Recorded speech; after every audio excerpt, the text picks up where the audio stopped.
হ্যাঁ, আপনি যেমনটা বলছিলেন, আমি এই মুহূর্তে রয়েছি ঢাকা এশিয়া মহাসড়কের ধামরাইয়ের বাথুলি এলাকায়।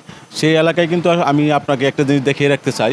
সেটি হলো গত 5ই আগস্টের পর থেকে কিন্তু ধামরাইয়ের যে ঢাকা এশিয়া মহাসড়কটি রয়েছে, সেই মহাসড়কে কিন্তু বাতিগুলো অকার্য হয়ে গেছে। অকার্যের পর থেকে কিন্তু এখন পর্যন্ত গত 5-6 মাস হয়ে গেছে, কিন্তু এখন কিন্তু এই বাতিগুলো কিন্তু এখনও মেরামত করা হয়নি।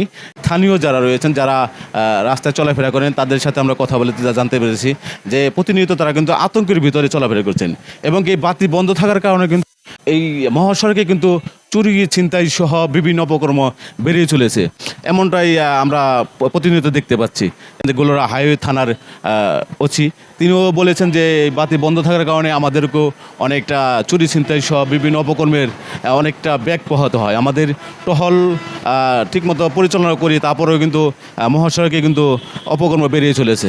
তো এই বিষয়ে যদি আমি এখানকার যারা পথচারী রয়েছেন তাদের সাথে কথা বলতে জানতে চাই, আসলে আপনাদের এই মহাসড়কে চলতে গিয়ে কী সমস্যার বেগ পোহাতে হয়?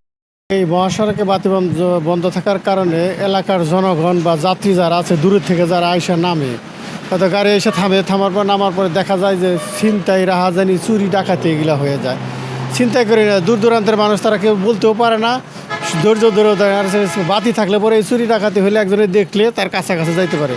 সুতরাং সেই ক্ষেত্রে সরকার যে পদক্ষেপগুলো দিছে, যে এলইডি যে বাতিগুলোই দিছে, এগুলো যদি চালু করে তাহলে রাস্তারও সৌন্দর্য বাড়বে, চুরি ডাকাতি কমবে এবং মানুষের দুর্ভোগ কমে যাবে। আমি মনে করি বাতি দরকার। এই বাতিগুলো সার্বক্ষণিকভাবে চালু রাখার জন্য সরকারের পদক্ষেপ নেওয়া উচিত। দীর্ঘদিন যাবৎ মহাসড়কের লাইটগুলো বন্ধ থাকার কারণে আমাদের বিভিন্ন ধরনের সমস্যা হয়, যেমন সন্ধ্যার পরে চুরি, ছিনতাই, ডাকাতি এবং সড়ক দুর্ঘটনা সহ বিভিন্ন ধরনের অপকর্মের সাথে জড়িত নানা ব্যক্তিগণের অশৃঙ্খলতায় আমরা পড়ে যাই, এবং যার জন্য আমাদের দাবি একটাই, মহাসড়কের লাইটগুলো সন্ধ্যার আগে আগে সচল করে দেওয়ার জন্য, যাতে আমাদের কোনো ধরনের জনসাধারণের কোনো ধরনের সমস্যার সম্মুখীন আমরা না পড়ি, এবং কোনো ধরনের চুরি ছিনতাইয়ের মাঝে আমাদের পুলিশ থেকে শুরু করে সবাই যাতে আমরা নিরাপত্তা প্রদান করে থাকে। পরিবর্তিত পরিস্থিতিতে আপনারা জানেন যে মহাসড়কের যে সড়ক বাতিগুলো আছে, এগুলো বেশিরভাগই এই থানা এলাকার সড়ক বাতিগুলো অকেজো হয়ে আছে। এটার ফলে যেটা হচ্ছে, রাতের বেলা রাস্তাটা অন্ধকার থাকে। অন্ধকার থাকলে যেটা হয়, অপরাধীদের জন্য সুযোগ তৈরি হয়, অপরাধ কর্ম করার সুযোগ তৈরি হয়। মহাসড়কে নানান ধরনের অপরাধ হওয়ার সম্ভাবনা বেড়ে যায়।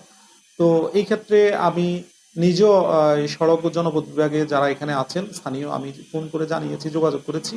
তো আমি মনে করি এই সড়ক বাতিগুলো যদি মেরামত করে দেওয়া হয়, ঠিক করে দেওয়া হয়, তাহলে মহাসড়কে অপরাধ কমে যাবে। সাধারণ পথচারীদের একটি চাওয়া, অতি দ্রুত যাতে এই মহাসড়কের বাতিগুলো মেরামত করে দেওয়া হয়, এমনটাই প্রত্যাশা সাধারণ যাত্রীদের। তো এই ছিল আমার কাছে ধামরাই মহাসড়ক থেকে বাতি নিয়ে সর্বশেষ। Channel S Mohammad Sirajul Islam, Dhamrai, Dhaka.